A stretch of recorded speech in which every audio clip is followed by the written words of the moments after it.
Hello, everyone out there, all of you wonderful wrestling fans. This is your pal Dane Alves with another enticing episode of Wrestling Geeks Alliance, a show that me and my host Chris break down the latest and greatest in professional wrestling news and also go over and review the shows from those last weeks. Today we got a jam-packed show.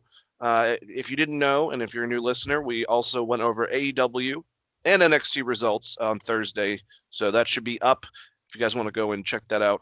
We're on all platforms. We're on YouTube. We're on Spotify. We're on Stitcher. We're on iTunes. So just search us at Wrestling Geeks Alliance. You'll find our shows. Thank you for joining us. For everyone out there that has been listening, our past listeners, thank you so much that, you guys keep on listening. So I'm going to, of course, introduce my co-host, Christopher Brother Ray Patton. How are you doing, good sir? I am doing very, very well, sir. I watched a bunch of that ESPN 30 for 30 earlier today. So I saw Alan Kawicki's story and a couple other things. How's your weekend been, Dane? How was your 4th of July? You see some fireworks? I don't give a fuck about fireworks. But I did get pretty damn drunk. So that was good. That was good. I'm sorry that fireworks have lost their appeal. I don't do hallucinogens. Weed doesn't really make them that more intense, and they scare the shit out of most dogs. So it's just kind of loud noises and shit. Yeah, so I mean, I went to Sam Ash in Decatur yesterday. Don't go there unless you live in Decatur and that's your only guitar store. It's not that impressive. I mean, well, Dane, I don't know anything about drums, but the bass guitar selection was not very good. We'll say that. Well, I'll just make sure that to make a note that we won't try to get a sponsorship from them in the future. We're not going to support that type of stuff. Anyways, we got a little bit to break down. We got a little bit of news. I want to go over the card for the finals of the. I was about to call it the G1. Let me make sure that I get it correctly. It's like they got the Super Juniors, they got the fucking million goddamn things. The Japan Cup finals. So we'll be going over New Japan stuff, a couple news items, and then we'll review Raw and Smackdown from this last week. I'm gonna be honest with you, can't remember a lot that happened. So we'll see what happens. I know that Samoa Joe at the beginning of Raw had to play dad and like break up a fight between people, so that was pretty funny to watch. But dad mode Samoa Joe is always fun. He's like, get off my lawn, and also if you're gonna get off my lawn, make sure you hit a muscle buster. I still love that skit they did on Edge and Christian where he was going around and collecting Samoan cookies from schoolgirls and forcing them to give it to him like a mafia style situation. The Samoas, yeah, that was Those funny. things are delicious. They're great. They are delicious. They're the best. We support the Girl Scouts. We support Girl Scouts on this show way more than we support Sam Ash. The Girl Scouts sponsorship. Throwing some more heat on it, man. Jesus Christ. I'm sure they listen to this podcast. Some random ass fucking guitar shop in Decatur. Yep. One of their fans might get offended and they'll go tell on us. But hopefully you're more fans of us, I would say. All right, let's go over some of this some stuff that's coming out. I guess kind of minor, but this one kind of just went through. We talked a couple weeks ago about Evolve and how they are financially not doing good. I don't know what's going to happen to Gabe Sapolsky if he has a position with NXT or WWE in general. I mean, if you get a chance to have him there, I think that would be very, very beneficial. But Evolve got bought by WWE, and all their library is going to be, put on the network soon in the future. So interesting stuff. I mean, I guess, in a lot of cases, especially obviously WCW, Vince was trying to buy out his competition to kind of give you a fuck you. But I think he basically did this to kind of keep it around. I don't know what exactly they're going to do. It's funny because even though NXT is developmental, they were getting a lot of their people first from Evolve. So it's been connected to WWE in the past, but Chris, what do you think about the outcome of WWE buying out Evolve, and the fact that we'll be able to get their library online very soon? So the weirdest thing about me is a lot of the people on AEW have worked in Evolve, right? So are you going to position those against, like, Young Bucks have worked in Evolve, right? Darby So Allin. Darby Allin. It's going to be very interesting to see what WWE's like contracts. Maybe they will just straight. We have these licensing, so we'll show these matches, like something like Matt Riddle, obviously Drew Gulak, clashing together. They had a pretty good feud and Evolve. It's weird, but I mean, I'm very curious on why Tony Khan didn't try to get rights to it. Honestly. Maybe because of the relationship. I mean, there might have been offers, but Gabe decided to go with WWE since they've kind of, I'm assuming helped them out in the past. I don't know if it's like an ECW styled relationship or just the fact that they've kind of connected with them and helped them out with publicity, but that could be it. Loyalty, I guess. I don't know. The whole Gabe Sapolsky thing is baffling to me because, like, why would you help WWE? But I kind of get it. Well, especially like, if your mentor just got fucking torched, with Paul Heyman. Yeah, and also you have brought a lot of talent to that roster that has not necessarily flourished. So That's very true. I mean, Shotzi, I guess, is like one of the exceptions. Matt Riddle. Hey, Gulak. this might be the video library might be the only place that we get to see Austin Theory anymore. Oof. Yeah, he's gone. I mean, or suspended. I don't know, man. If you guys want to listen to the episode, unfortunately, I did it. Just look it up. It's a Monday Suck edition, going over all the stuff out there that was allegations and whatnot. But yeah, Austin was on there. So, and we didn't see him on Raw, which we will get to. The lack of, SmackDown. Is he on the Raw or SmackDown? He's on SmackDown, right?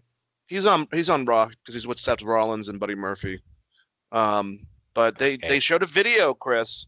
We can kind of talk about this now. This kind of connects, but they showed a video of the past battle, addressed Murphy and Seth in it, and pretended Austin Theory didn't even exist in it. So, not good. So the whole crew is just Seth and Buddy. That's it. Yeah. You know what? I don't get is the fact that the other guy from AOP still could be a heavy for them, but they decide to just take. I don't understand why they do that. Like, oh, we don't have Jimmy Uso, so we're not gonna use Jay either. He can just work out and sit at home, unless we need him for a fucking lumberjack. It would be really cool to see Jay work a singles match, right? I don't know about AOP. They just drop everybody on their heads. So, but like Jimmy Uso, I'm down for that one. Well, even if he's just like, he doesn't necessarily have to wrestle, I guess, but having a big guy there kind of makes it look more intimidating than just Seth Rollins doing this weird gimmick and fucking Buddy Murphy. I don't know. I guess we'll get to Raw and SmackDown when we get to the reviews, but that's definitely something I noticed is the lack of Austin Theory. But yeah, so any final words? I mean, I guess we're probably not going to get any more Evolve pay-per-views, which, I mean, like we said, you got Austin Theory, you have Keith Lee, you have Matt Riddle, you have Jeff Cobb, you have fucking Darby Allin, so many stars that came from that. It's crazy that is no longer going to be around. And I don't think WWE is going to revive it. I think they're just going to have the library, and that's about it. Yeah, that's more of where I was leaning, is that WWE could just be like, here's the Evolve pay-per-view, just with everyone they have already that came off that roster. Sucks for Gabe Sapolsky, but I know he's working in the Performance Center, so he's a part of that. If you have Gabe there, man, you've got some great minds because let's break down NXT for a minute, just like the back with the people that are helping Triple H map it out. If you have Gabe Sapolsky along with oh man, the guy from Impact, I forgot what his name that worked on all the Hardy stuff. Jeremy Borash, great mind. Steve Corino, great mind for wrestling. You have obviously Sean training everyone. I'm sure there's a dead man that's going to make his presence there. He's already said that he wants to work at the Performance Center and help out guys. So, holy shit, if Undertaker's coming. And then obviously Triple H, Road Dogg, who arguably had the best run on SmackDown, along with Jimmy Jacobs in the last couple of years, creating content. So there's a lot of good stuff on NXT. Yeah, as far as I can tell from Gabe Sapolsky, he's freeing. He's signed. There's nothing that says otherwise. So that's really weird because they basically said their company went bankrupt and they didn't do anything during the coronavirus. Man, a little bit weird. But I don't know. What do you even do with those assets? I mean, I guess you lots of Drew Gulak matches. If WWE packages them, and they've been doing this on their network, and it's really great. You try to show before they were, and kind of have a package for Matt Riddle's best matches in Evolve, or Drew Gulak's, or just kind of that's the way I would do it, and the way that they've been presenting the best U.S. championship matches, whether or not it is the fucking best ones or whatever, or Ricky Steamboat's best matches in WWE. The packages are fun to watch. And even though you could easily look them up, the fact that they're conveniently put right there, it's kind of that's what I think they're going to end up doing it. And then just having all the pay-per-views so you can go, watch them if you'd like. Very, very weird. Yep. But either way, I guess we can move on.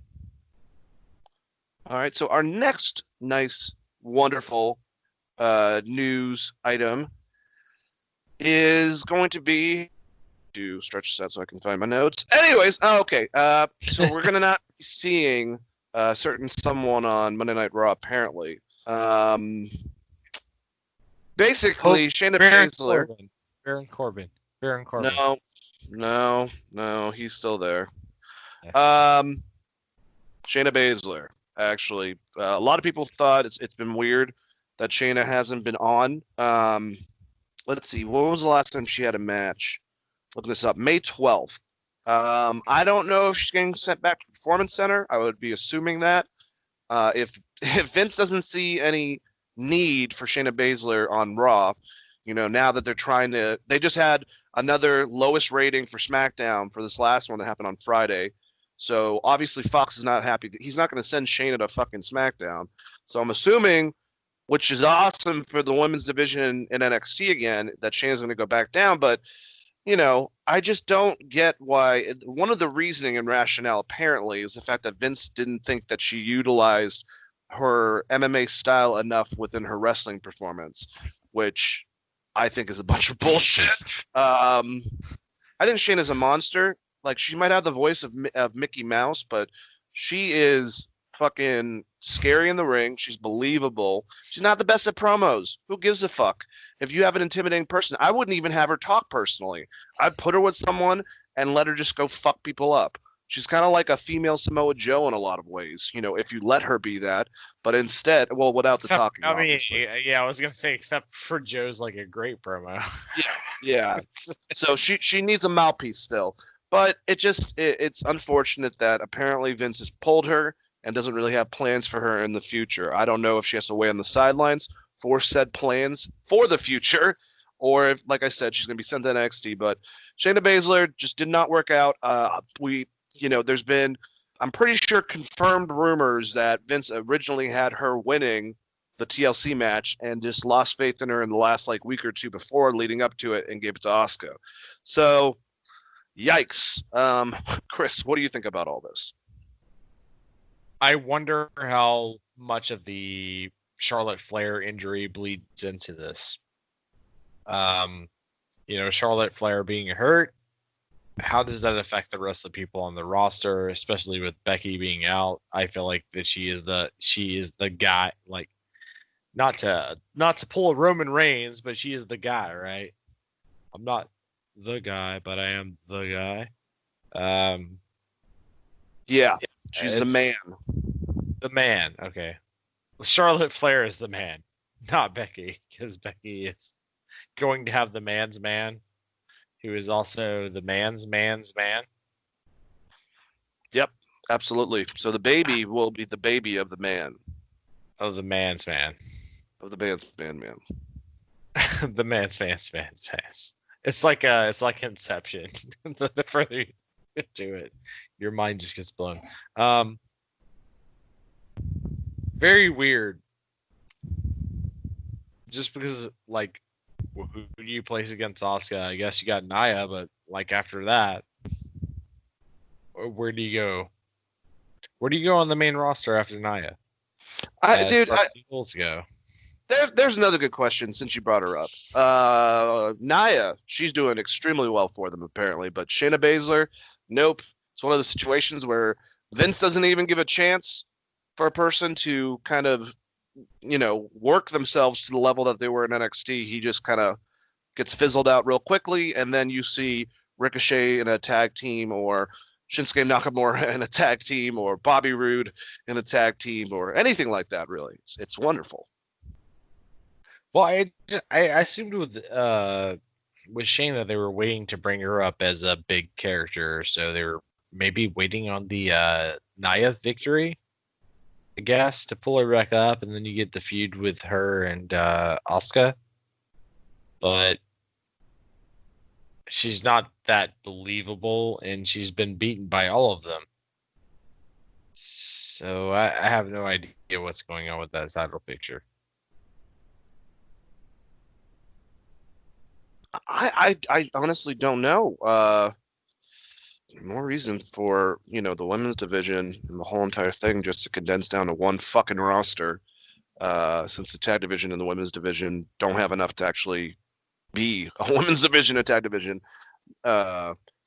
It's baffling sometimes. There's a tag division? Oh, wait. Somewhere there's 3 tag teams on each side, but then you have like Heavy Machinery, who Otis is now a single star.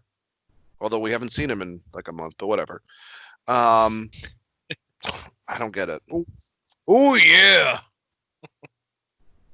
Oh man, I heard a rant on Jim Cornette because and he said he likes Otis, but someone said that Otis might be the modern Dusty Rhodes, and Jim just fucking went ape shit about it. It was hilarious. Well, yeah, that's well deserved going ape shit. Like the modern Dusty Rhodes, like. I don't know about all that. The kid liked them. We can't. But like, he's not as good as Dusty Rhodes in the ring. So no, not at all. Way. Dusty Rhodes is a better promo. Ooh, yeah, it's not a promo. No. That kid should just stop like posting things on the internet. Just quit the internet. Just quit it. All right, well, let's go to our last thing, and hopefully I don't reveal the spoilers that Chris knows, but I'm trying to keep still, which is basically a current NXT superstar accidentally, I don't know how the fuck you accidentally put on Twitter the results of the Great American Bash match from Adam Cole, the NXT champion, going against Keith Lee, the North American champion, to basically win both belts. Once again, I don't know about this, but you're probably not going to see.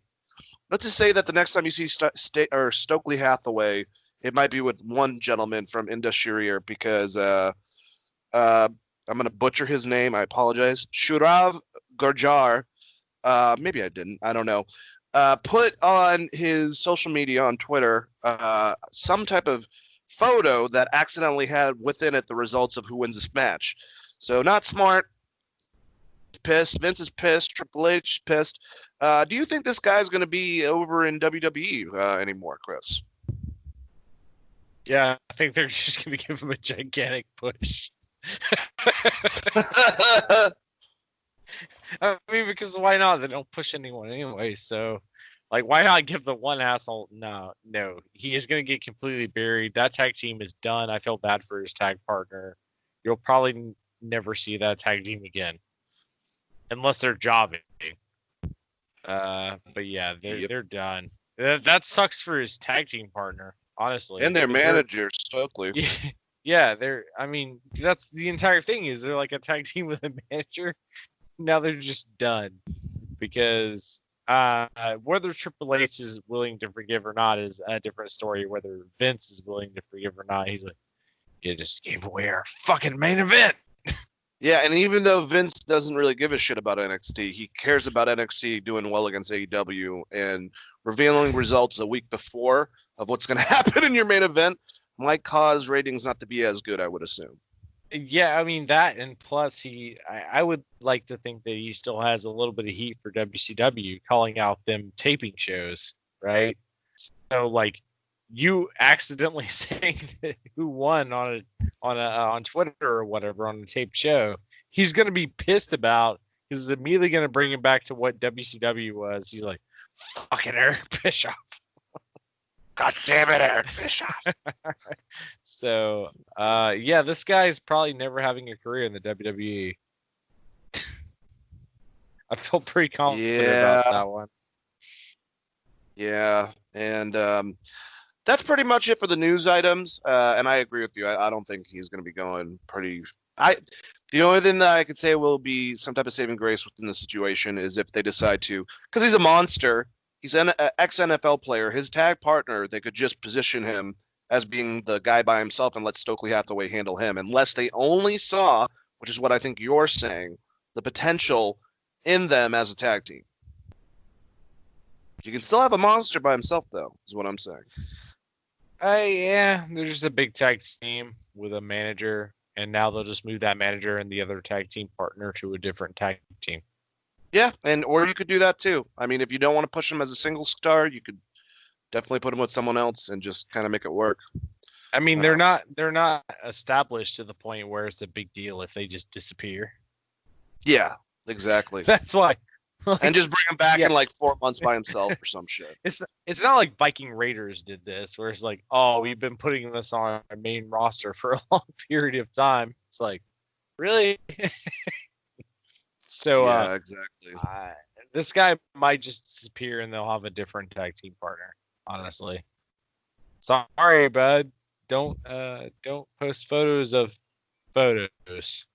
I was almost about to spoil it. I can't help it. Scary. But I'm gonna stay away now from that fucking article until Wednesday so I can find out what happens live. Yeah, Joel didn't help us there where I like posted. I was like, this is a big deal because this guy is like hard getting fired. And he was like, about what? And I was like, the giant spoiler. And he was like, about what spoiler? And I was like, the spoiler in the article. I can't post this on the. If I put it in the thing, everyone's gonna see it. It's gonna ruin the episode. Yeah. Weird. I'm not a spoiler fan. Just spoiler warnings beforehand. I'm not a spoiler fan. So there, I gave it to you guys. Let's talk about some New Japan, Chris, before we go into the lovely matches of Raw and SmackDown. I got a breakdown of the order, or I don't know if this is the order. I think it's bottom to top or this could be random basically. But I know the matches that are on for the New Japan Cup Finals. So we have Togi Makabe and Tamaki Homa versus Yoda, Suji, and Yu Uemura. I believe some of these guys, besides obviously Togi, are some of the newer stars, or at least maybe the other team are. They had this one gentleman, and all I can say, I forgot what his name is, but he was a young lion, and he premiered, I think, on the last episode of the tournament. Dude's all in blue. He looks very much like a hybrid of Takahashi and Shinsuke, but apparently they premiered some new stars, which is always exciting with the New Japan, because sometimes you can see them just, right in front of your eyes become huge stars. And this is a lineage. I mean, the Young Lions have been going around Chris Benoit was a young lion. Eddie Guerrero. I mean, you got to realize like they've been doing it for a very long time. But anyways, next one, which is, well, I mean, we can go over these match to match, but obviously these first like 2 tag team matches, Chris, are, you know, what they usually do at New Japan shows. So I would ask you which team, but you might be like me where I don't even know some of these performers. Do you think it's going to be Togi Makabe and whoever he's with?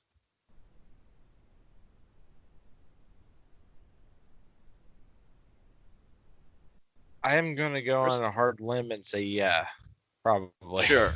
Yeah, like, Uh, yes. Next I one, mean, we got a if you're pretty good. What were you going to say? I'm sorry. I was gonna say if you're gonna push Young Lions, you would do it at like a pay-per-view or something, or a cup. So yeah, I think you're pretty spot on that one. All right, so then we have Tenzin and Kojima going against Goto and Gabriel Kidd. That should be a pretty good, hard-hitting match. When I saw Tenzin and Kojima in Atlanta, they were still, for their age, just fucking destroying it, man. It was pretty impressive. So, I don't know, man. I mean, for some reason, they always like to put over Goto. So I feel like Goto and Gabriel Kidd. I don't know much about Gabriel Kidd, I'll be honest with you. I've heard the name thrown around. I don't know if he's someone new to New Japan. He seems, just by the name alone, like a British wrestler or Australian wrestler they got. I could be wrong about that, though. But who do you think is going to win between Tenzin and Kojima versus Hiroki Goto and Gabriel Kidd? I'm gonna go with Goto and Kidd. I know that's like pulled out of your ass, but I We're don't not know. looking really good as far as New Japan fan right now. Yeah, well, they haven't really built Gabriel Kidd. That's not really our fault. He had one promo that I remember back in February, which is a long ass time ago. I don't know. He seems like someone they're trying to push. So, Goto and Kidd. Goto and Kidd, is that the final decision, Chris? Question mark. Yes. I Oh, mean, God. why are we talking about these tag team matches? They don't matter. Let's get to the All tournament. right. I'll get to the good stuff. Next one is this guy is the one I was talking about. I think these guys are both new. So they got Dokai, who looks like Sub-Zero, fucking really creepy look. But you know, this could be one of those situations where there's a star in the making. And then Master Watto is the guy I was talking about. All blue hair. You know, just interesting, I guess. These are 2 young lions. These seem to be guys they're pushing. I don't know if you've seen either one of them actually in ring, Chris. I know I haven't, but based on their look and the fact they're getting pushed, who do you think's going to win between Master Watto, a hybrid of Takahashi and Shinsuke Nakamura, it seems, or the other guy? I don't have it up in front of me. I'm sorry. Hold on one second. Togi. Okay. Master Watto. They've done stuff with him in the past. He's won a couple of matches on the underneath. He's got a cool look. He's got a Definitely. cool look. They both do, actually. I like the new Mass Fighter, but he looks way too much like Sub-Zero. I think he even has the fucking scar on his face. Did you actually get a chance to check out his promo afterwards? Which one, Watto or Tokai? Watto. No, I haven't. Okay, so Watto basically buried the shit out of is it Tokai? Yeah, he buried him. It was actually ruthless. A pretty decent promo. Yeah, it's pretty ruthless. So he was just laughing. He beat his shit out of him, and then he was like, "You suck," and then talk shit backstage. And then Tokai was wandering around where anyone had ever seen like I don't know. It was very weird. I don't necessarily. Takai's a part of Suzuki-gun, it looks like. Yeah, so Tokai was wandering around whether anyone had ever seen such a pathetic return. He's talking about Watto, and Watto demanded that singles match, and he beat him.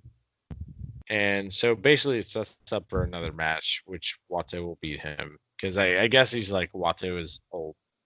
But I don't even know how old Wato is, honestly. He looks pretty young. Let me see. I'm on his Google run. He's 23 years old. He's old, according to That's pretty old, man. He's not a young 23. lion anymore. He's 23. Oh, God. All right, well, let's continue this wonderful list. We got another one. I think this one you'll definitely appreciate because it's going to be a pretty good match. We got Sonata and Bushi. So LIJ going against Taiji Ichimori and Juri Takahashi, the Tokyo Pimp. So Bullet Club versus LIJ. I'm going to give it to Sonata and Bushi. Even though I love Ishimori, it just seems like Takahashi just, he's a good wrestler, don't get me wrong, but he's usually the guy who takes the loss in a lot of these. Who do you think's going to win, Chris? Oi. So, okay, because I thought the finals were tonight, so I'm a little confused. I got to figure out where they probably are tonight. Okay, so, I don't know, Sonata. He's getting pushed heavily. Sonata and Bushi? Yeah, Sonata and Bushi's getting pushed heavily in the tournament, so I'm going to assume Sonata and Bushi. God, this is a fucking clusterfuck mess. You got Kota Ibushi, Hiroshi Tanahashi, Yuji Nagata, and Taguchi versus Taichi, Zack Sabre Jr., Minoru Suzuki, and El Desperado. I'm going for the heels, man. I love all those other guys, all those baby faces, but when you get fucking Minoru Suzuki and El Desperado, they always do some fucked up shit, and then they end up messing up people outside of the ring, and it becomes chaos, and usually they get a win. Sometimes they don't, but who do you think's going to win? Like I said, you got Tanahashi, Ibushi, Nagata, and Taguchi going against Zack Sabre Jr., Taichi, Suzuki, and El Desperado. Zack Sabre Jr. gets the pin. Zack Sabre Jr. gets the pin. Yeah, I don't know. Either him or Minoru Suzuki. It's very hard, but I'm leaning towards the... I wanted to almost call them a babyface tag team, but they're not really because Minoru Suzuki's there and he's just a crazy man. Yeah. I would like if they're gonna set up something because a lot of times the later tag matches that have this many fucking people on these cards usually set up feuds. So if you have Zack Sabre pinning Kota Ibushi to set something up, or maybe Suzuki or Tanahashi, one of them are pinning the other person, that would be fucking cool. I mean, I guess like Tanahashi pinning Suzuki would be a big deal. Yeah, it would. Do you think they feuded in the past, but they haven't feuded in a long time, right? Yeah, it's been quite a while. I mean, they've hit each other in some of the tournaments and stuff they had, but it's been a while since they had a straight on feud. But I don't know that they would do that. Also, God, that's what's so weird is like Zack Sabre Jr. is one of the only gaijins in this entire tournament, so I feel like they have to win. So he'll be on the next show. Exactly. No, I feel you. It's just like El Desperado and Zack Sabre Jr. they're not from Japan. So and if you look at the roster because of COVID and God, I don't want to be the guy that says everything that's going on in the world, but like that's kind of what it is. There's a lot of travel restrictions. So yep. Yeah, I mean you're gonna get what you get. So Zack Sabre Jr. I feel like picks up a win. Maybe over Nagata. All right. Or a Bushi, so they can set up something in the IC title belt. That would be a great match too. That would be a lot of fun. Yeah. Just to let you guys know, I forgot to announce this beforehand, but New Japan announced that both Yoshihashi and Yo sustained pretty bad knee injuries, and they don't have a timetable to return. So that's unfortunate for both of them. I think it's the MRI for Yo. It was an ACL tear. So he's going to be out for a minute. So I guess that gives, Sho or Yo a chance, whichever the one, I think it's Sho actually, a chance to shine within this. And the next match she's actually a part of, you have, this is apparently the match before the main event, and that's the one that we've been building to, basically. Tetsuya Naito, Shingo Takagi, and Hiromu Takahashi going against Tomohiro Ishii, Sho, and Toru Yano. That should be an interesting fucking match. Probably some more antics with Toru Yano and Takahashi, I would assume, since that apparently got over a lot in this tournament. But Naito, I think, needs a pin. And I think him pinning Ishii would probably be really good for him, since, he's kind of unfortunately been on idle mode because of the pandemic and everything. So that's what I'm going to assume happens. Yeah, I'm on the same page with you. I haven't seen this yet, but I'm assuming Naito pins one of the other members, and they're all bangers. Sho, Ishii, Goto.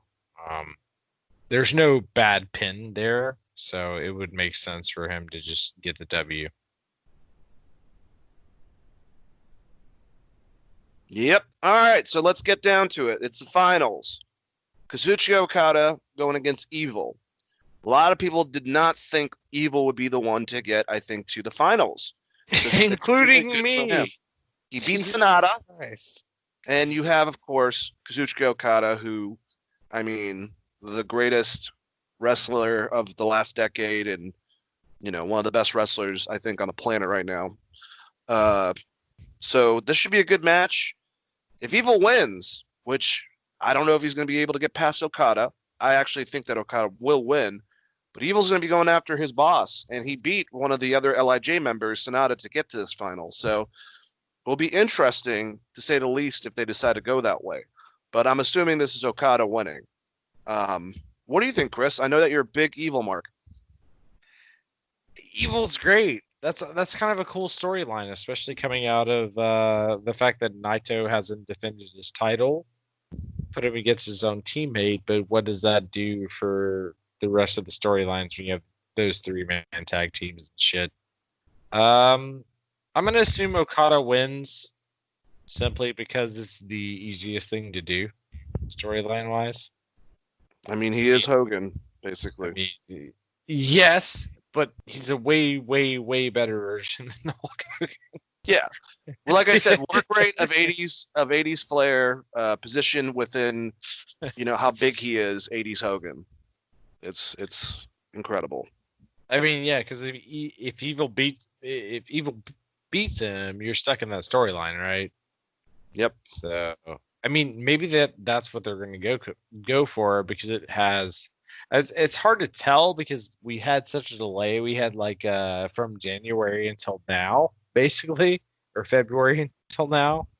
I mean, I would think the big money match at Dominion is going to be Okada versus Naito. Yeah. That just makes the most sense. And he's the last big name person left in the tournament. No disrespect to Evil, because I love Evil.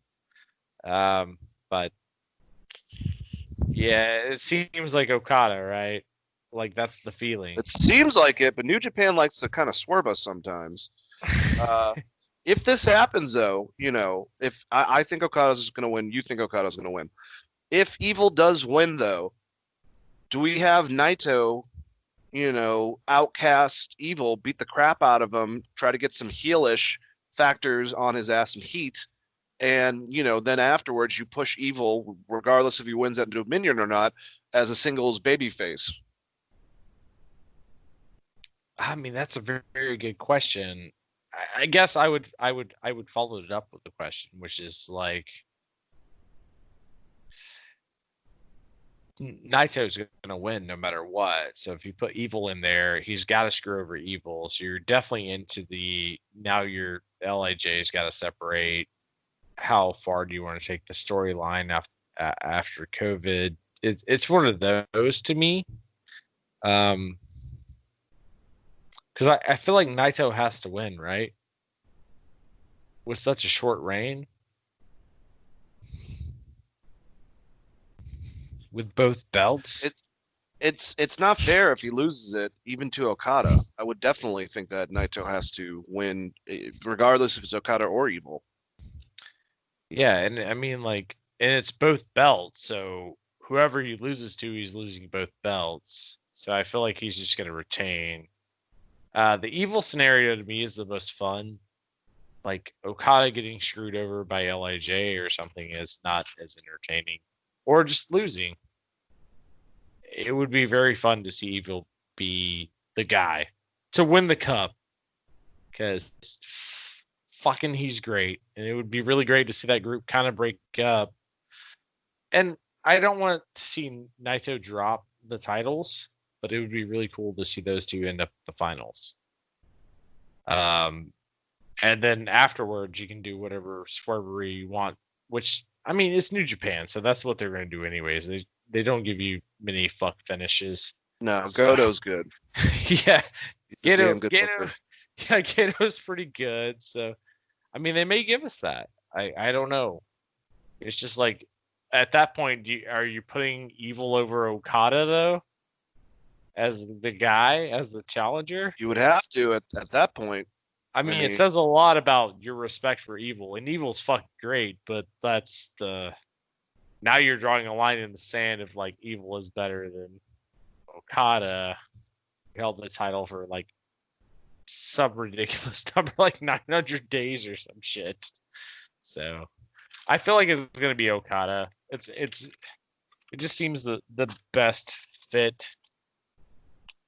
And if it was WWE, someone would definitely cost Evil a match. Triple H with a sledgehammer. Right to the dick. Right to the dick. It's in your dick. Yeah. It's intriguing. I mean, Okada at this point, even if he loses, with it being Evil, even Evil or Naito, he's still fucking untouchable. You can really still do something. So if you're trying to build Evil, get him out of LIJ, push him as a babyface, let them have a badass match, regardless if he wins or not at Dominion, and try maybe pumping a little more Undertaker. Like, instead of just having Halloween toys that you go down the ring with, try to kind of take in that direction where you can make him a babyface by himself that's got like this darkness and was brought out because of Naito. And you want Naito, I would assume, as a heel. Even though everyone likes him, he is so fucking. He's kind of got that Piper concept where, at a certain point, Piper could get away with doing heel shit, but still the crowd loved him. And I think Naito definitely has that same type of flavor. So it would be neat to see Evil in a bigger position within the company, just in general. Yeah, I agree with you 100%. I think Naito has, even though he's trying to be a heel, stuff like handing a title belt to a cashier to pay for cigarettes or whatever the hell he was doing, or throwing it in the middle of there and giving $0, and then finally winning it. I mean, the biggest thing is finally winning it. It's the Shawn Michaels. It's the boyhood dream, right? So, like, it turned everyone to Naito. He's got to carry it a little bit longer. To me, the more interesting feud is him and Evil. But him and Okada is going to be a better match. Yep. And also that's probably a bigger match. That's their bigger draw, right? So, like, Yep. Nothing against Evil, but I mean, it's their first live, like, this is live. The finals are going to be live, and then, or the finals were live. Dominion is live. They've only done 2 live shows, 4,000 people apiece, or whatever. Do you trust Evil in that spot? Well, you could still at least build him up more than he is with this type of positioning, Yeah, I mean, I was surprised he got this far because, like, I don't know if it's like a week ago or whatever. I was like, hey, Evil's winning matches? Like, what is going on? I expected it to be Tanahashi versus Okada, and then whoever wins that goes against Naito, just because I felt like they were going to try to make this a huge event with a big main event with 2 superstars, like Shawn versus Undertaker, etc. But I don't know. Maybe they go the opposite way. I mean, you do have the feud there, or the family there with Naito versus Evil, which should be, to me, that's what I want to see. But I still felt like he's getting Rainmaker to pieces. Like, Yep. like he's gonna catch so many Rainmakers. I feel like he's gonna get Rainmakered so hard that the next night the time limit draw is like 15 minutes. It will be interesting, man. I'm looking forward to it. Definitely going to watch finals, and I'm definitely going to watch Dominion. And like I said, I need to find one of those websites that breaks down like the best matches of the tournament and kind of go back and check them out. But let's move over to WWE, Chris. We cover Raw and SmackDown on this show, and we're definitely going to do that. And once again, it just worked out last time. Unfortunately, the place that I usually get the notes from, I can't get them, and Chris did it. So it was a difference into what I'm used to. So we're gonna do that again today. So Chris, I'm gonna give it to you. Let's break down Raw and then SmackDown.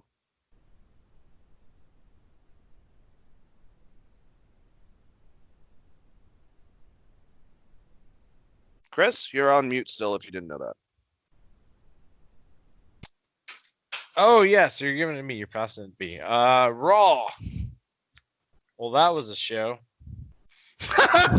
God. Let me put my notes back up. Sorry. I thought you got this. My bad. I got you. So, what was your favorite part about Raw on Monday Night Game? What was your most impressive moment on Raw? Wow, you're really gonna do this? It I'm was going all through the bad. whole fucking. I'm going through some of it right now. I mean, I guess wrestling wise, it probably was the tag match with Seth Rollins and Murphy going against Aleister Black and Humberto Carrillo. They always put on good matches. It makes me really sad that Aleister Black is kind of now in the background. Just put him back on NXT, man. There's certain people. Just put Ricochet back on fucking NXT. You need more stars on that program since it's fighting AEW, and Triple H knows he has some stars that are not doing fucking shit on Raw and SmackDown. They're being wasted. So bring them back and pump them up on fucking NXT. It's such a waste to have Aleister Black on a fucking tag team with Humberto Carrillo. And I like Humberto Carrillo, but I like the whole part, though, at the end where they put the Ray mask on him and he did a stomp on top of the stairs. It looked pretty deadly. So I guess it was that match. Seth is getting better with his promos with this character. I will give him that. The one that he cut at the beginning of the show against Ray I thought was good. Him and Ray in general, and we're going to get a good match between the two of them. But other than that, man, there was a lot of stuff that I did not like, including the fact that Angel Garza and Andrade were just fucking sacrificed to Big Show. Just stupid shit like that just really bothered me. I don't know. I'm trying to look up this card. Oh yeah, and the fact that Bobby Lashley, which I like what they're doing with MVP and Bobby Lashley, but did he really have to beat Ricochet and Cedric Alexander at the same time? You had two of those situations where you have a tag team, or at least good wrestlers, and you have one guy fucking beat them within this. You answered your own question. They really have to do it to Cedric Alexander and Ricochet. God, and did they have to do it to Andrade or Angel Garza either, who are actually getting pushed? I don't get it. Yeah. To me, my favorite thing in the entire show was Ric Flair. Yeah, Ric Flair was great. Why was he there though? Why the fuck I don't know. Flair there? Stop trying to kill Ric Flair, WWE. It's him though. Apparently he wants die in the ring. God, it's so ridiculous. I mean, he did yell you would never retire, and we have seen Ric Flair do crazy. He is like the 1970s Jeff Hardy. He's never gonna let go. Like the man survived a plane crash, so he's probably like, fuck it at this point. I guess. But he's like, what, 74 years old? He's getting multiple heart surgeries. Like, can we not have Ric Flair on the show, even though he was great on the show? Like, I love seeing Ric Flair, but at the same time, I'm like, please don't kill Ric Flair. Like, Yeah, I mean, as much as I love this concept, I mean, I guess we should take the only difference is obviously they're testing, and I don't know if they're doing it now at WWE. I'm assuming they are, but I guess with AEW, you got the same concept with Arn Anderson and shit like that. But like I said, they're testing their people every fucking time they go in. So well, there's that a they big kept. difference. They kept what? They kept Jake the Snake out for like 3 or 4 weeks, right? Because he's got his. I don't know if he has a deficiency with his immune system, but we know Jake's fucked up his body pretty badly. So Well, yeah. So like we had Tully and Arn who were there like every 2 weeks or whatever, but like there's that story floating around where DDP's like, well, I was just hanging out with Jake the Snake in his hotel room for 3 weeks because he couldn't go do the shows. And then he came back and did the shows. And like whatever you think about that Brandy Rhodes, Jake the Snake promo situation, he was gone for like 3 weeks and then he came back and did that. Yep. Untested, obviously. Did I say Arn Anderson? I met Wilford Brimley, by the way. Sorry, I didn't. Yeah. God. Now Jericho's Wilford Ditka is actually his name. All right, so let's start this from our. I love Arn Anderson, Enforcer. We opened up with Sasha Banks and Bayley fighting with Asuka in the ring as Samoa Joe attempted to restore order to this contract signing because, damn it, sign a contract. Sign a fucking contract. Right? By the way, this is the fact that that Sasha did not have shoes at some point because she kicked them off her feet and she's just still going for kicks to Asuka. It was actually a pretty funny way to open it up. I'll just say that. I don't know if it was funny in the right way though. like funny like Asuka's YouTube or like funny like what the fuck is going on? Funny. What the fuck is going on? Funny. Okay. All right, bad. All right. So anyway, Samoa Joe is trying to break him up. The referees come into the ring. They separate the Raiders or the wrestlers. Raiders. They separate the wrestlers. Joe then formally introduced the show. He said they were planning to have a contract show signing, at which point Asuka and Sasha broke into a fight again. So they started fighting. Dolph Ziggler just came out and was an asshole for a while during the middle of this.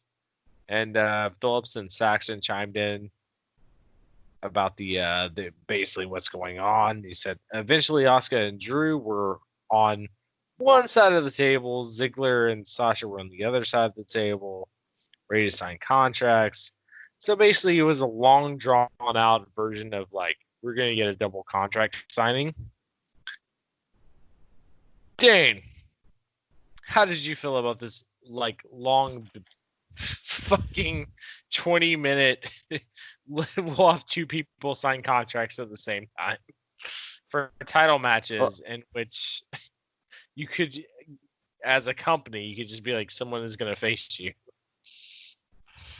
I will say that if this happened in the UFC with the female champion and who she was going against and the male champion who he's going against, that would be hilarious if that broke out into a fight like this. But it was a bit ridiculous. It was a different way of doing it. It was chaos. I like how Drew McIntyre was like, fuck this, we're getting straight to the point. I don't need this shit. And him and Dolph, kind of closed out their contract. Finally, the women did, and then more fighting ensues. And during a distraction, Dolph Ziggler thought he would fucking super kick Drew McIntyre. Nope, that's not going to happen. And he got out of there, invaded a Claymore. So it was fine. It was fine. I don't think it was bad or anything. It was, I guess, unique because they literally went on air with Samoa Joe going, "Stop it! What are you guys doing?" Like trying to break up Sasha and Asuka. Like I said, Dad Joe. But Samoa Dad Joe. it was interesting to say the least. I'll give you Wade Keller's review right now. The contract signing went relatively quickly, which was good because these can sometimes drag on, which I thought it drug on for forever.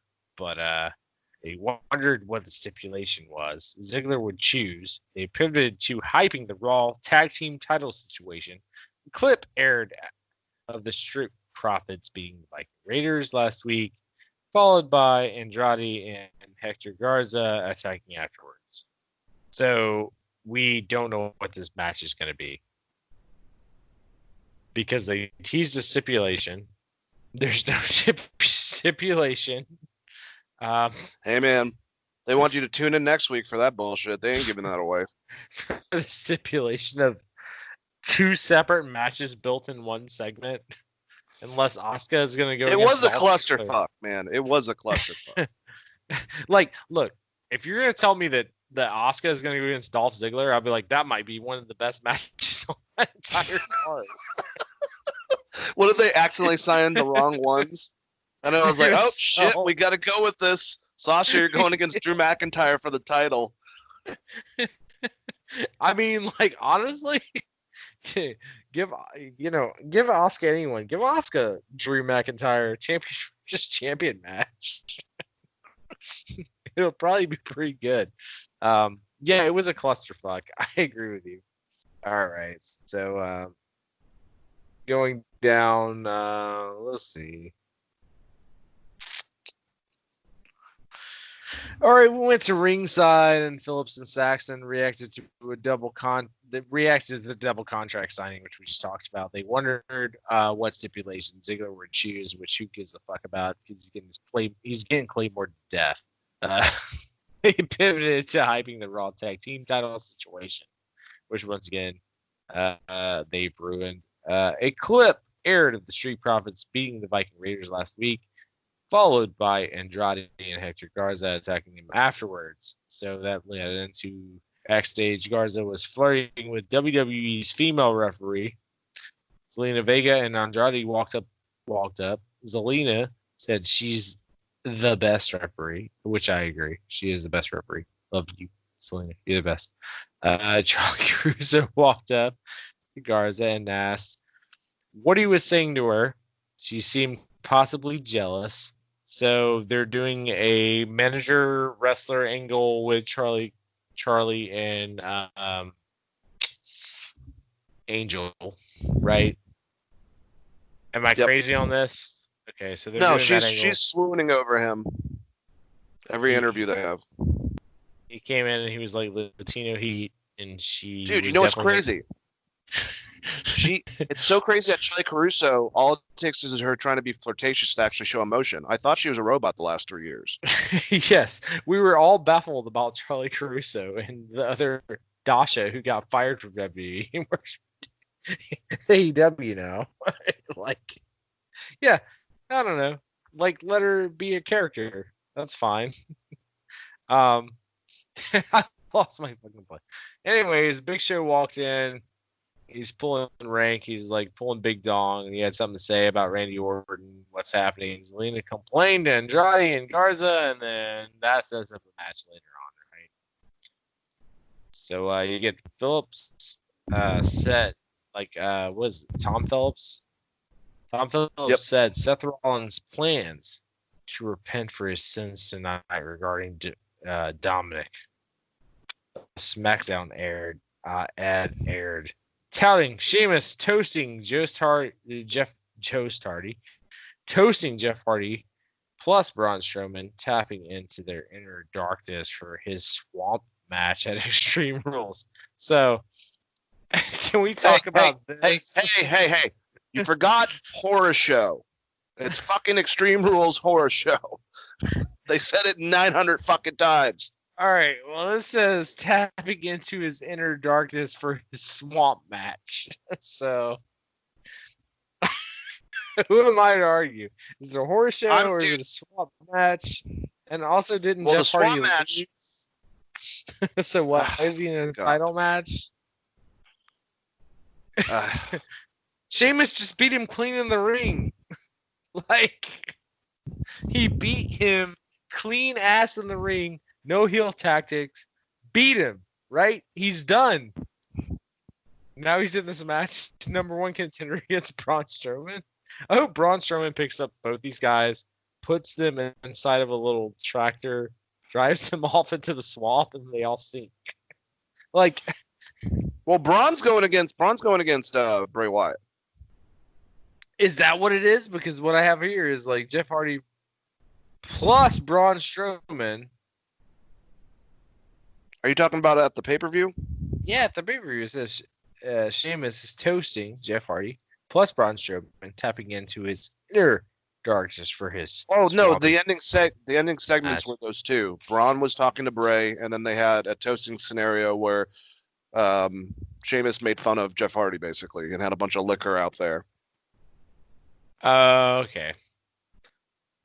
So they basically split. Okay. What's going on, Why man? not- I'm the weed smoker. What the hell's going on? Dude, don't get mad at me. I'm reading the Raw results and where I'm talking about fucking SmackDown. So, like, this is SmackDown, right? That we're talking about right now? Are we talking about SmackDown? No, we're talking about Raw. We're talking about Raw. Okay. All right. That's what I was getting at, is we're talking about Raw. I got a 7-page paragraph about Jeff Hardy, which no one cares about. Please release him from his contract. Let Jeff Hardy go be Jeff Hardy. He can be a mentor to young Darby Allin, or just part like him and Matt Hardy could be a tag team again. Like, there's so many other things you could do with Jeff Hardy other than the alcohol angle that we'll get into on SmackDown, which sucked. So yeah, that was just a pitch for SmackDown, basically. That was terrible. That was a fucking awful ending. We'll get to that. All right. So Philip said Seth Rollins plans to repent for his sins tonight regarding Dominic. And we got another SmackDown match, which was just Sheamus versus Jeff Hardy. And then Big Show stood in the middle of the ring. He said he's a legend, and he dared Randy Orton to come out and challenge him. Instead, Andrade, Garza, and Zelina Vega walked into the stage. Show apologized to Vega, calling her Smurfette, which is like a weird way to apologize. Someone's like, "I'm sorry, I didn't mean to call you out, Smurfette." It's like, okay. He said he's not in the mood to play, though. Andrade laughed at Show, calling himself a legend. Show said he'd put his fist in his mouth. Basically, he's like, "I'm gonna punch you in the face." And if he keeps up that, he said he has boots older than him. So basically, Show is pitching that he is older and a veteran, and that he can kick all their asses. And yeah, anyways, Show said they need to stand up to each other, shoulders, and look down at him, because, like, you know, if they all stood on each other's shoulders, they wouldn't be as tall as Big Show. Ha! Short joke. Yeah. Show interrupted Garza, said, blah, blah, blah. If you want to fight, let's go. Vega said they do Orton a favor by showing what's going to happen when you disrespect them. She said, days are numbered, but he can say hi to Edge and Christian for them on the retirement, at the retirement home. I think that didn't happen. I mean, kind Whoa!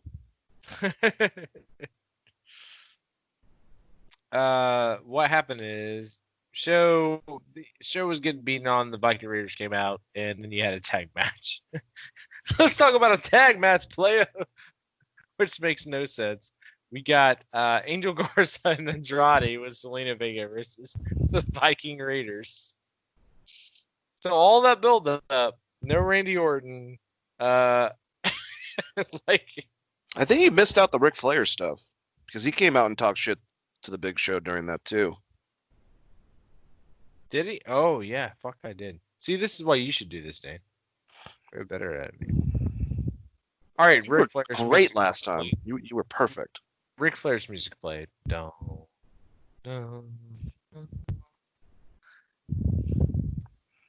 He said he needs to have a word with his old friend, Big Show. He said no one is going to handle his career and focus on the future of his career other than his friend, the guy with 3 letters, RKO, the greatest wrestler alive today, which is bullshit. He's not like Okada. He said he will take him on whenever he feels like it. He said he will come down whenever he feels like it. He said he's backstage right now. He said everyone wants to have their spot in Hollywood, and he'll have his day and time in the Hall of Fame. But if he messes with Orton, he'll become even a bigger legend killer. And the show be on the outside looking in. He encouraged Selena Vega, which, all right, this sentence alone, he encouraged Selena Vega with Ric Flair. It's like, where's this going? To send Andrade and Garza to attack the show. The Viking Raiders came out and they were like, we're going to fight. And then that led to a tag match. And show basically did nothing. But no, you got out of there. Yeah, we got a cool. I mean, we did get a cool Ric Flair promo. I mean, it's not one of his best, but it was okay. He's 900 years old, man. Whatever he cuts now is fine. All right, Angel Garza. Selena Vega joined the. How did you feel about her on commentary, first and foremost? I like her on commentary. She's sharp. Everything, like, I love it that every fucking week Braxton always tries to get the information out of her, and she does the heel maneuver where it's like, I'm not telling you our strategy. Fuck off. Like, I think she's good, man. She's good on the mic, and she's a damn good manager. Yeah, so the biggest tease for me was that Andrade got very mad about Angel not tagging him in.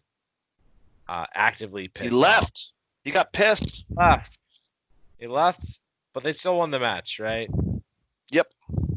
So, I mean, the build-up is this breakup and who Selena goes with, right? Mm-hmm. And then. And who do you think that's going to be? Because, I mean, to me, it's Andrade needs to be a heel. Aleister Black, her husband. Yeah, that would be interesting. But Angel seems like the baby face out of the two of them. The one that can, the crowd will root for. There's not a lot of redeeming qualities about Andrade. He's an asshole. But don't you feel a little bit bad for Andrade, though, if he still's his manager and his girl? Andrade's just like, oh, God. Well, that's what I'm saying. Andrade needs to stay with Selena and be a heel, and he needs to go by himself. Garza needs to get his ass kicked and kicked out or whatever. Yeah. I don't know.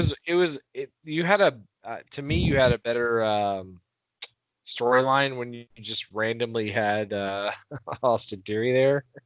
Yeah. Because you had a fall guy, whichever way you wanted to go. It's like, it's all Austin Theory's fault. But now he's gone, so.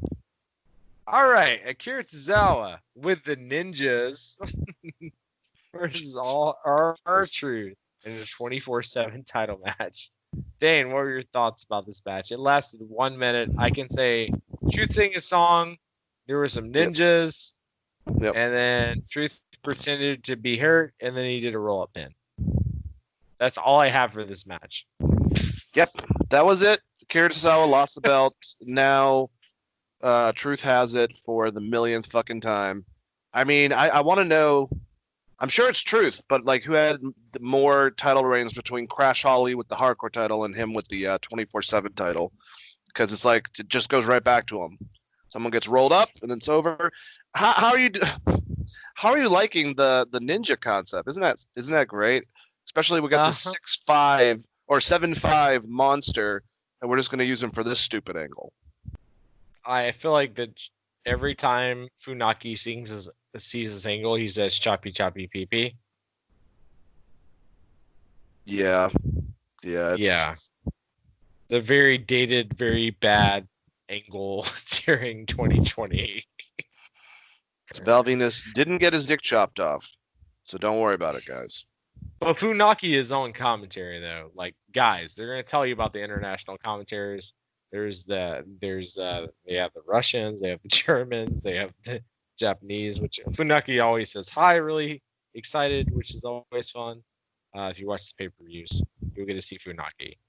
But It's only him and the other Rouge brother that's part of the French commentating that I know. Everyone else is, well, actually no, their Mexican commentary team has become famous because they've of been how there over forever. dramatic what's his name sells when someone goes through a table and he's next to it. He acts like he got blasted by it.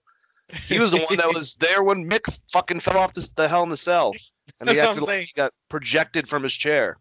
They're like older than JR and King if they were together. Like if JR and King stayed together. They're bumping from impact of the table getting hit. It's amazing. It's the best. Let's see. All right, Bobby Lashley. Let's talk about him. Why is he feuding with Apollo Crews? Didn't he just barely lose the title because of his girlfriend to Drew McIntyre? Drew, dude, I hate it.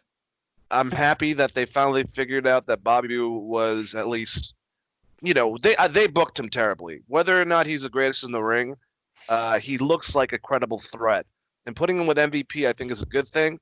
I'm telling you, he's getting that title off Apollo. They're not gonna. He's one of the Heyman guys.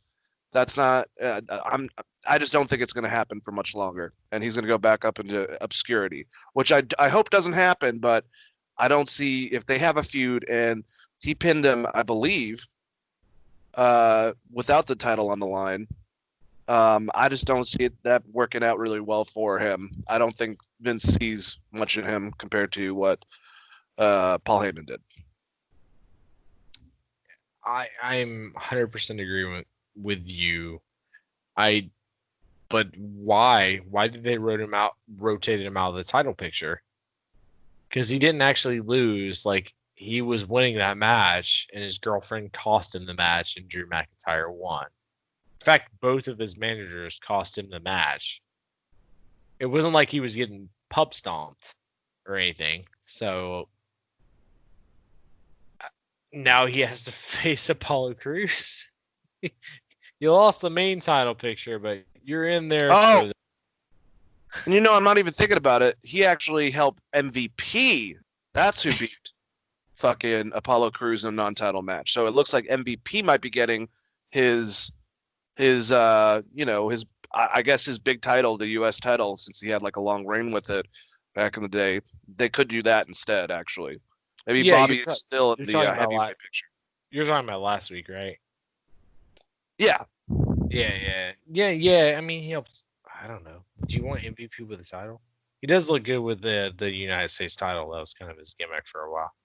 It just seems, well, he's like, I'm just thinking the way that fucking Vince thinks, which is basically like, well, MVP's, he's made a name for himself. Who the fuck is Apollo Crews?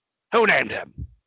Yeah, I thought it was a good combination of two people like Terry Crews and. You know who didn't think it was a good idea? Austin Creed, whose name was Apollo Creed in TNA.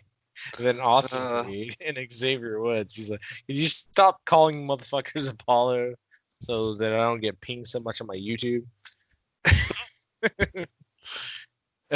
And so anyways, Seth walked out. He's wearing Rey Mysterio's mask. Brian Saxton, he was pissed during this. Did you hear? He sounded like he was gonna vomit in his own throat or whatever. And He's then so over fucking dramatic. Yeah, and anyways, they replayed like the storyline. Seth said last week that Rey Mysterio made his heartwarming return to Raw, and said nothing would stop him from returning to the ring. He believed what he said with all his heart. He said Rey hasn't been seeing things too clearly as of late. The audience booed. I mean, because he took out his eye. Because mostly there was 5 people there, and Vince said boo.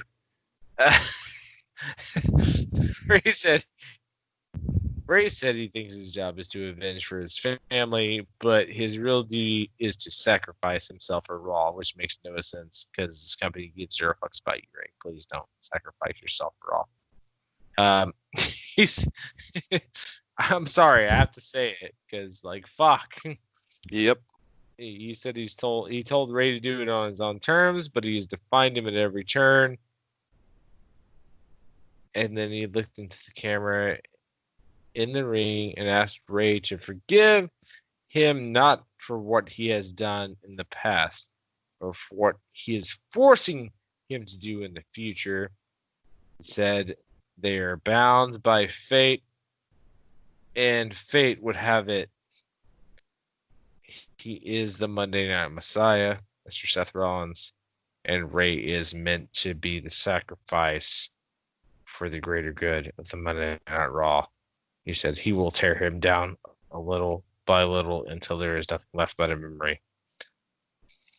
And then Ray and Dominic appeared on the big screen. Got us cheered. Ray still wearing a screen in his mask over his injured eye. Told Dominic that he loves him for fighting for him, but he must do this on his own. He must do this. Yeah, he must do something to Seth that is just as remorseless. This shit went forever, dude. Yeah. What he did to him. Ray repeated the phrase "an eye for an eye." Ray went down to the ring. Back in the ring, Seth told Dominic that his fathers taught him well, but God, so many Bible verses. One lesson he didn't teach him is to be careful what one wishes for. Seth, which is not a Bible verse. Why didn't they not just do, like, there's got to be a Bible verse you could pull there, Dane, right? Can someone let him just study David Koresh and just fucking get better at the shit? Or just fucking hire Raven as his manager. There you go. Yeah, there you go. Raven likes to get involved with cults. Raven was pretty good at this same kind of, this exact gimmick that you buried him with.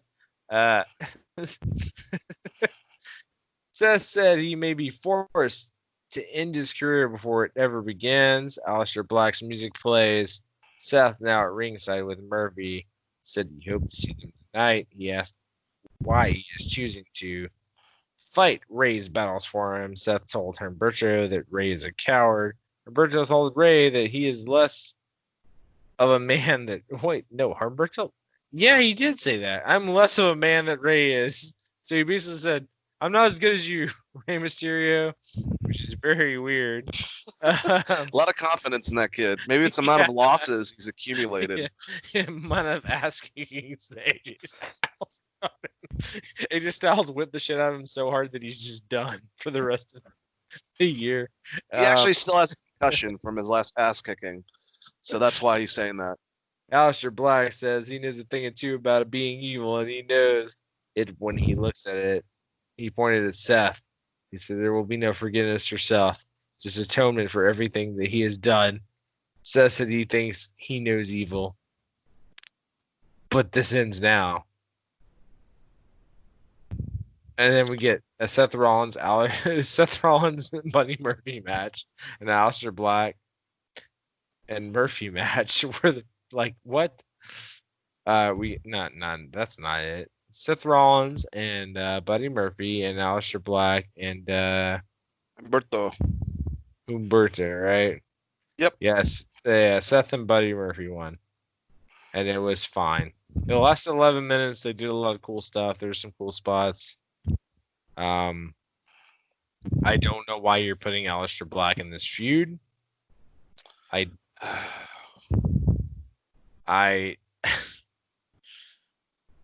You're putting him against another mystical character. You're doing the thing that I say you should never do. Until you build both characters, they're doing the thing. Because now they're very pinpointing Seth Rollins into being like an actual Messiah, not just a guy that like says he's a Messiah. Or the Antichrist. Yeah, now he's quoting Bible verses, and like, you know, the anti of that is Aleister Black. His fucking name is Aleister. So, you know, roundhouse kicks ensue and shit. But how did you feel about this match? I thought it was okay. Like I said, this might have been my favorite segment stuff, and that says a lot about Raw. But I thought that Ray has been cutting really great promos. And I actually thought, even though I don't like this interpretation of Seth, I keep on saying so far since I've watched Seth, and I missed him with the Shield and as Tyler Black in Ring of Honor and him in, you know, in early NXT. But when I saw him as the Architect, I love that swarmy heel. I thought he brought a lot to that version of a heel. And this one just kind of, I don't know. He's not convincing. He's trying. I can tell. You can tell that he's trying to put emotion into it to get that. But I thought the aggression level that he kind of started bringing towards Ray was the best that he's done as a promo with this character. But it's still not saying much about it. I don't like that Aleister Black's involved in this. I think he should be by himself, not in a fucking room, chilling. I think But he should be back. I think he should be back in that fucking room just chilling at this point. Honestly. Just book him like a fucking dark ass prize fighter. Like, I don't know, take elements of The Undertaker, obviously, and Taz, and kind of put him as one. Give him if you don't think he, like, this goes back to what we said. If you don't think that he's good enough on the mic by himself, which I think Aleister's okay. Sometimes he nails it. Sometimes I think it's the shit that he's given, especially on the main product. Then give him a fucking manager. Why is he not Paul Guy? Why is he not a Paul Guy? No, that's the thing, is he is a Paul guy, so I don't think they care about him. And I think, unfortunately, he's going to go into obscurity. No, but I mean, like, you build off that. Why is he not a Paul Guy in storyline? Why is he not Paul is his I would manager? love that. I would love that. Since we don't have Brock Lesnar, why not? The thing that sucks about this, it keeps on making a point that we're going to get Aleister versus Seth. And like you said, they shouldn't have rushed to it because they're not developed enough as characters, and they both have this darkness towards them. Yeah, but if they're going to fucking do it, don't play with my balls. Just finish it. You know what I'm saying? Like, just fucking get them in a goddamn feud. Like, what is going to happen with Rey Mysterio? Because it's actually about Mysterio. So why is Aleister even here? And then they have a match. It's not bad. I liked it. You know, like you said, it was a lot of stuff. But it wasn't anything, you know, crazy. And I don't know what it did exactly for the storyline either. It was just thrown together like they do. I said it was a lot of stuff. I will give Rey Mysterio a lot of credit for holding that match together for what WWE want that match to be. He really did hold that sumbitch together. I don't know if you noticed that. Well, it wasn't. Rey wasn't in it. It was Humberto. Rey was. Humberto. You're thinking, yeah, I was thinking of Humberto. Well, Sorry. and that was actually an element I did like. I said, like, Humberto at the end, where he puts Rey's watching again, and he puts the mask on Humberto,